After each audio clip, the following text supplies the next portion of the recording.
Bonjour, bonjour. Alors aujourd'hui, on va faire la partie 2, suite et fin, peut-être, vu l'engouement que ça a eu de façon inespérée. Je m'attendais pas à ça. Sur la première partie du livre blanc, hein, ce n'est qu'un livre blanc, hein, malgré tout. En tout cas, il est suivi de très près ce projet. Et si ça venait à être de plus en plus suivi, pourquoi pas une explosion? Il faudra arriver à une masse critique de 3000, hein, comme l'équipe d'usine. 3000 investisseurs et c'est parti, hein, le truc. Enfin, le truc, j'allais dire, allait exploser, mais c'est vrai que c'est un mauvais exemple. Bon, on était où? On était ouais, sur le terme de lucratif et non lucratif la dernière fois. On va s'attaquer à la partie 3. Bon, je regarde vite fait que le son est bon, que tout est bon, on peut y aller.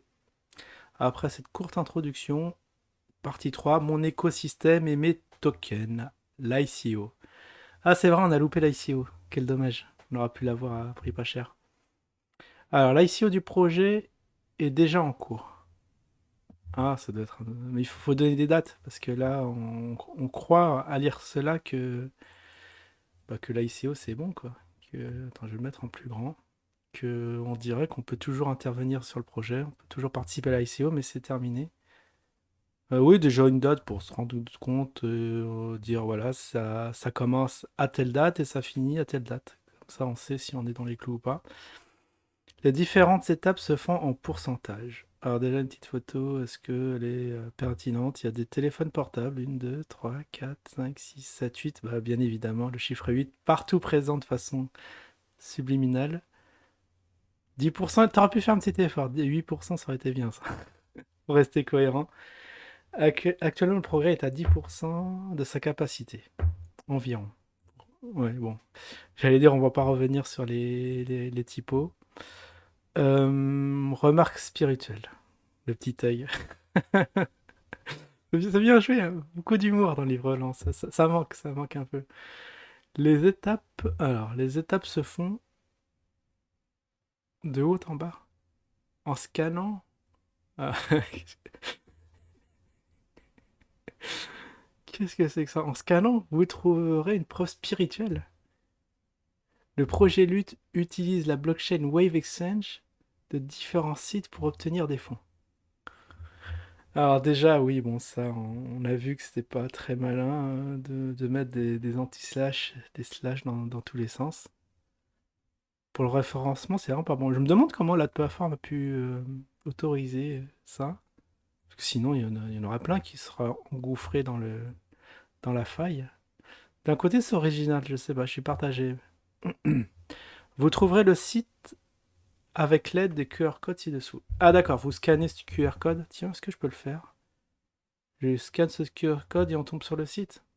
Le Cotise Up. D'accord, c'est là où on peut acheter avec la CB.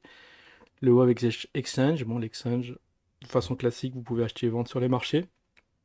Et le PayPal. Alors, le PayPal, ça doit être pour les dons. Rappel, les- ou alors peut-être que vous allez recevoir en rétribution du mot à l'homme. Pas si clair, hein. Pas si clair. Mais bon, on va supputer. Les crypto-monnaies, plutôt appelées crypto-actifs, sont des actifs numériques virtuels qui reposent sur la technologie de la blockchain, chaîne de blocs, à travers un registre décentralisé et un protocole informatique crypté. Ouais, j'aurais plus dit un actif numérique. Attends, un actif numérique virtuel. C'est assez redondant. Je sais pas, le virtuel, ça me plaît pas trop. Je l'aurais peut-être enlevé. Parce que ça, non, faut pas confondre les termes, hein. Site de l'AMF. AMF, alors il y a le site de l'AMF. Alors pourquoi il y a un site de l'AMF? Ah oui, qu'est-ce qu'une crypto-monnaie? Ok. Pour ceux qui savent pas, bon, nous on est quand même assez rodés là-dessus. Les formes.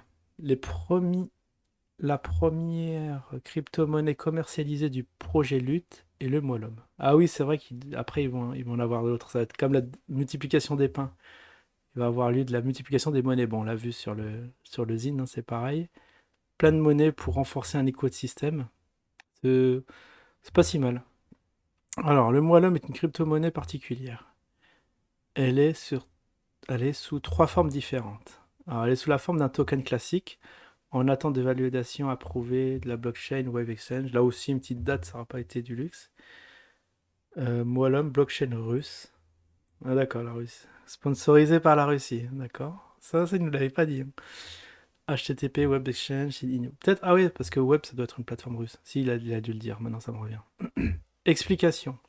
Pour voir le token sur la blockchain ci-dessous, donc un petit QR code à scanner, voir page 8 et 9. Le total. Ah, voilà, les termes techniques. Total supply est de 144 millions de tokens, mais seulement 36 millions de tokens seront mis en circulation afin de récompenser les éventuels gagnants de différentes promotions concernant l'actif.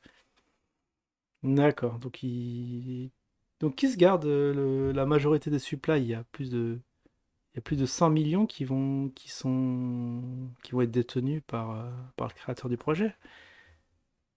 Puisque, ouais, non, mais c'est assez énorme. Ça me rappelle une crypto, ça. Oh, non, fallait faire un petit effort, donner plus. J'aurais peut-être inversé, j'aurais fait circuler 100 millions et je me serais gardé une petite proportion. Parce que là, il y a une manipulation de marché qui peut être en cours. Elle est aussi sous la forme de tokens palpables, faisant partie de l'écosystème de Monsieur Laurent Lutbert en vue d'une blockchain indépendante française. Blockchain indépendante? D'accord, les plus centralisées? Qu'est-ce que c'est que ça? Qu'est-ce que c'est que ça? Enfin bon, ça on verra, ça c'est quand l'écosystème sera bien actif. Bon, on n'est qu'au début, hein. Vous trouverez les différents palpables ci-dessous ainsi qu'un exemple d'arrêt l'homme wallet. D'accord, il y a une wallet spéciale pour acheter cette crypto. Alors on a ça. Ouais, c'est pas assez grand.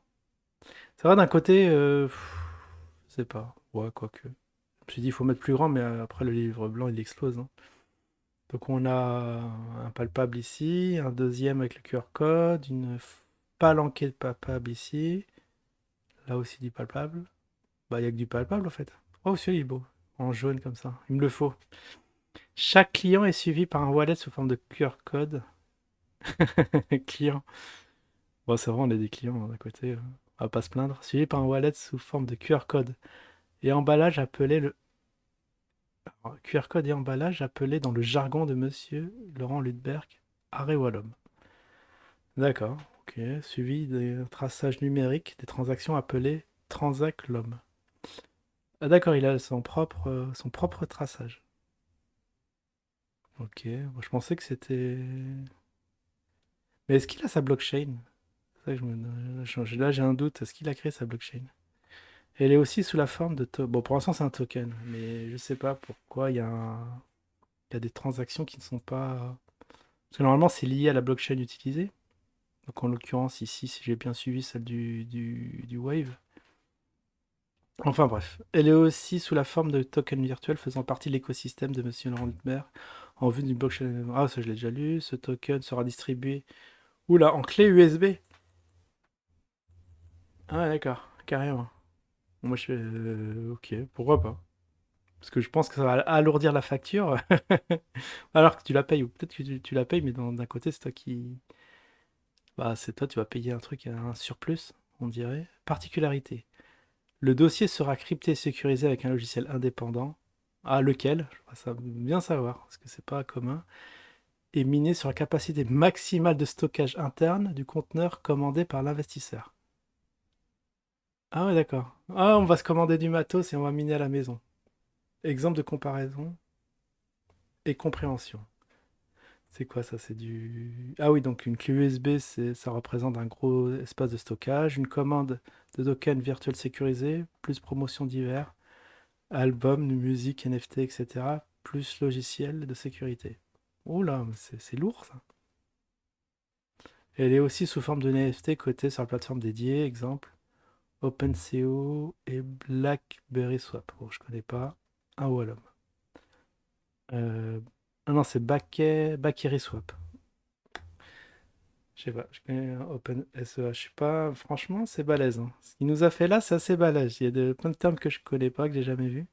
Avantages et désavantages des différentes formes. Ah. Avantages, désavantages en rouge. Alors, le token palpable.